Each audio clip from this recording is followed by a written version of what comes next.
Très ravie de vous retrouver, mesdames et messieurs, et bienvenue dans ce journal. À la une de l'actualité, le VPM Jacquemain Chabani autorise une plénière ce 3 octobre au Congo central pour examiner les pétitions visant le président de l'Assemblée, Papi Matezolo. Puis le ministre des Infrastructures, John Banza, a lancé jeudi soir à Mitendi des travaux d'urgence pour protéger les pylônes de la SNEL menacés par une érosion sévère.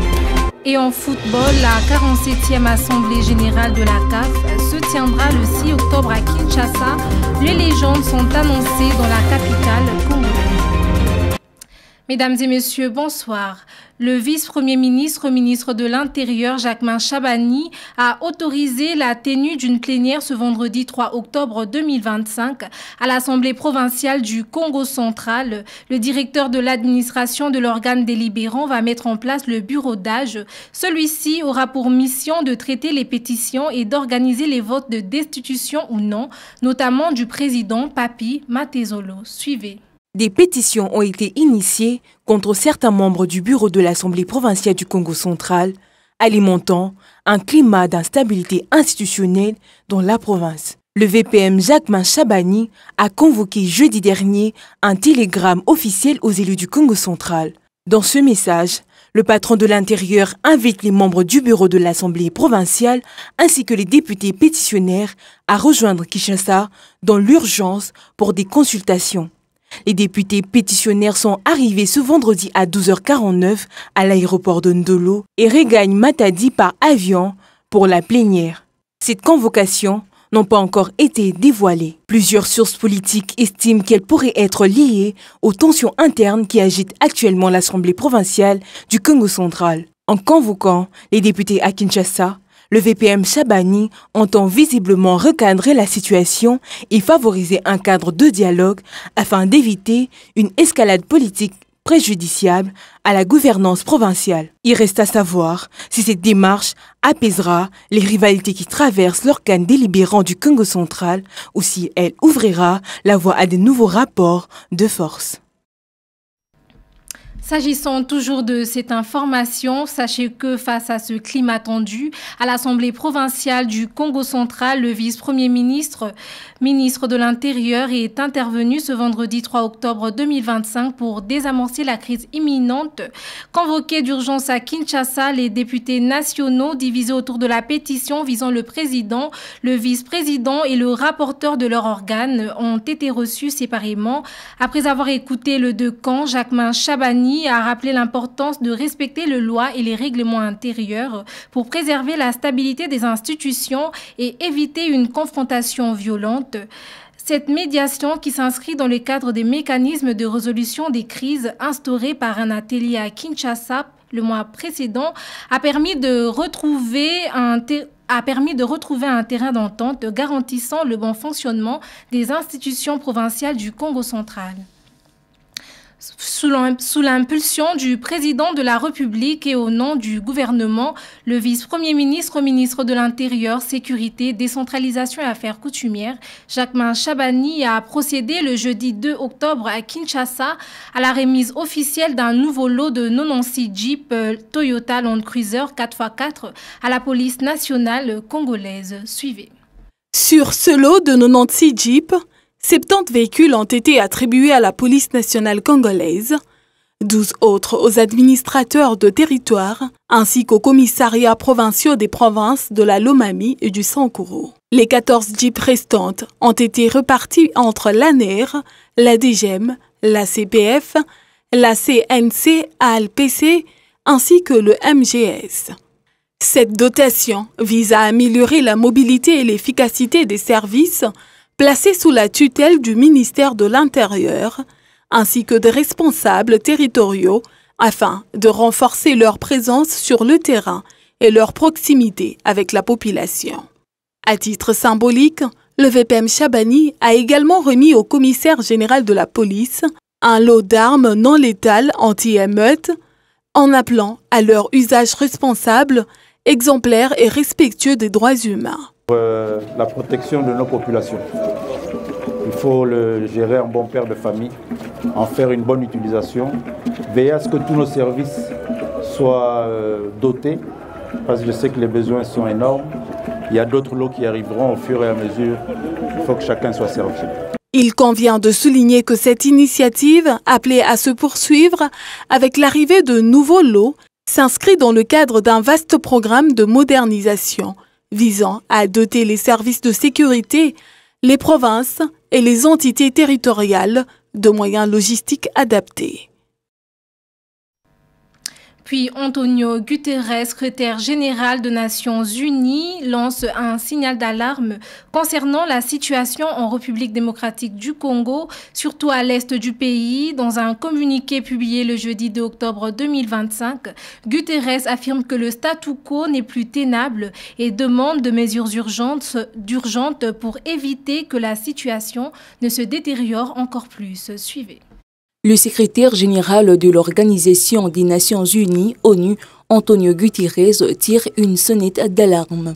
Dans un rapport publié le jeudi 2 octobre, il dénonce les entraves majeures subies par la mission de l'Organisation des Nations Unies pour la stabilisation en République démocratique du Congo, dans l'est du pays, notamment au Nord Kivu, et juge que le statu quo n'est plus tenable.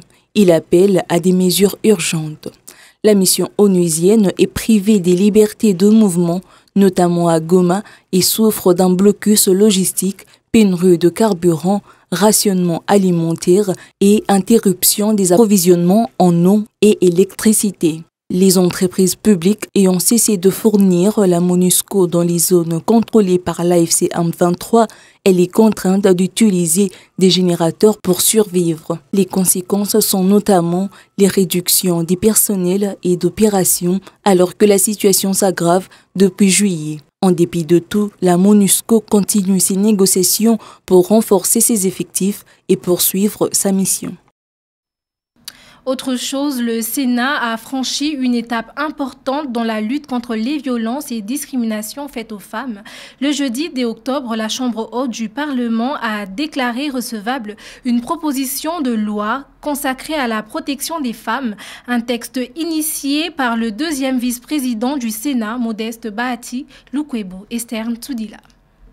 Au cours d'une séance plénière présidée par Jean-Michel Samalou Kondé, président de la Chambre haute du Parlement, les sénateurs ont examiné 8 projets de loi.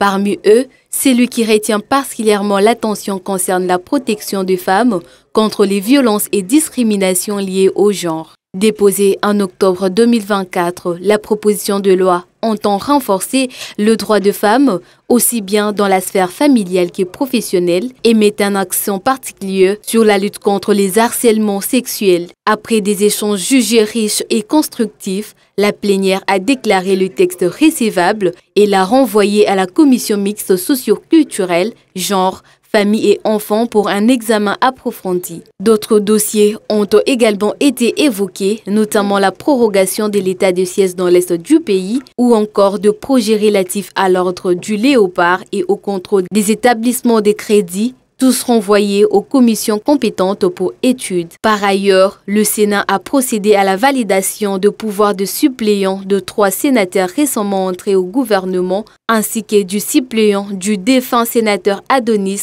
Ngabani. Puis le ministre des Infrastructures et Travaux publics, John Banza, a procédé le jeudi soir dans le quartier Mitendi, commune de Mangafula, au lancement officiel de travaux d'urgence de lutte anti-érosive visant à protéger les pylônes électriques de la Société nationale d'électricité SNEL, menacés par une érosion d'une ampleur inquiétante. Priska Bolosso.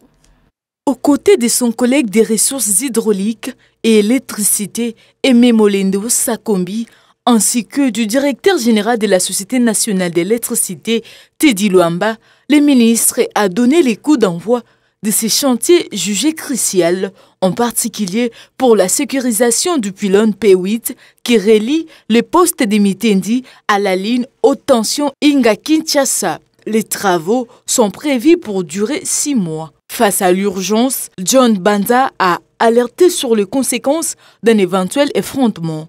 Il a rappelé que cette intervention rapide s'inscrit dans le cadre des instructions du chef de l'État, Félix-Antoine Tshisekedi, appelant les membres du gouvernement à agir en solidarité pour trouver des solutions concrètes aux préoccupations des Congolais. La décision de lancer ces chantiers est intervenue à la suite d'une réunion tenue dimanche dernier au cabinet des infrastructures et travaux publics, au cours de laquelle les moyens et l'entreprise exécutante ont été mobilisés. Le ministre a précisé que d'autres membres du gouvernement, notamment ceux de l'urbanisme et habitat, de l'aménagement du territoire et des affaires foncières, rejoindront l'initiative afin d'apporter une solution durable à ces problèmes. Parallèlement au lancement des travaux, il a appelé la population au civisme, déplorant le comportement de certains habitants qui, malgré leur déguerpissement et indemnisation par la SNEL, reviennent construire de manière anarchique dans des zones à risque. Dans l'actualité également, le ministre de la Santé publique, Hygiène et Prévention, Roger Kamba, s'est publiquement fait vacciner ce vendredi 3 octobre 2025 contre la maladie à virus Ebola, un geste symbolique et fort destiné à encourager la vaccination et à renforcer la confiance dans la réponse sanitaire. Ravel Sanza. Roger Kamba, ministre de la Santé publique, Hygiène et Prévoyance, s'est fait vacciner contre la maladie à virus Ebola ce vendredi 3 octobre. Ce geste, selon le ministre, représente à la fois un devoir moral et un acte de solidarité envers les équipes médicales mobilisées sur le terrain contre Ebola, mais aussi contre la Mpox et le choléra, deux autres maladies qui préoccupent les autorités sanitaires du pays. C'est une charge très lourde, mais le COUSP montre qu'il a toutes les capacités nécessaires pour répondre. Les résultats sont là. Ebola est contenu depuis plus d'un mois dans une seule zone de santé, a-t-il souligné. Le COUSP est en pleine évolution. C'est un service essentiel pour notre pays. C'est le service qui répond aux urgences de santé publique. Et le COUSP a sur les bras aujourd'hui 3 épidémies qu'il gère, que ce soit la Mpox, que ce soit choléra et maintenant la maladie à virus Ebola. Donc c'est une charge très importante. Mais en même temps, on voit qu'ils ont toutes les capacités nécessaires pour répondre. D'ailleurs, les résultats le prouvent. Le ministre a également salué le rôle clé du Centre des opérations d'urgence de santé publique COUSP et son coordonnateur, le professeur Christian Gandou, dans la riposte en cours. Il a rappelé que la vaccination reste l'une des armes les plus puissantes pour protéger non seulement les grands agents de santé en première ligne, mais également la population dans son ensemble. Nous avons exigé que tout celui qui va sur terrain soit vacciné. Et donc, je ne peux pas ne pas être vacciné, c'est pour ça que je l'ai fait. En posant cet acte devant les caméras, le docteur Kamba a voulu adresser un message clair que la protection de tous commence par la responsabilité de chacun. Et en football, la 47e Assemblée générale ordinaire de la Confédération africaine CAF de football, CAF, prévue le lundi 6 octobre à Kinshasa, en République démocratique du Congo, réunira des dirigeants du football, des personnalités et des légendes africaines pour des discussions stratégiques sur l'avenir du football sur le continent. Détail avec Jean-Claude Kankou. À cette occasion, un prestigieux plateau des légendes de football africain sera présent, parmi lesquels Ilunga Hérita de la République démocratique du Congo, Jean-Florent Ibenge Ikwangé de la République démocratique du Congo également, Jérémy Nditap du Cameroun, El Hadi Diouf du Sénégal, Emmanuel Adebayor du Togo, Didier Drogba de la Côte d'Ivoire, Kalou Chabolia de la Zambie, Gaël Deborah Anganamouit du Cameroun et Sophia Mwasikile de la Tanzanie. Ces figures de football africain seront aux côtés du président de la Confédération africaine de football, Dr Patrice Motsepe, des associations membres et des acteurs mondiaux de football pour revenir sur les avancées du football africain durant l'année écoulée et participer aux discussions sur son avenir. En plus de partager leur expérience et de participer aux discussions, les légendes prendront part à un match d'exhibition avec d'autres personnalités du football le samedi 4 octobre au Stade de Martyrs à Kinshasa. Accueillant ces stars à Kinshasa, le secrétaire général de la Confédération africaine de football, M. Véran Monsengo Omba, a déclaré « Nous sommes honorés d'accueillir certains des plus grandes légendes du football africain à l'occasion de la 47e édition de l'Assemblée générale de la Confédération africaine de football.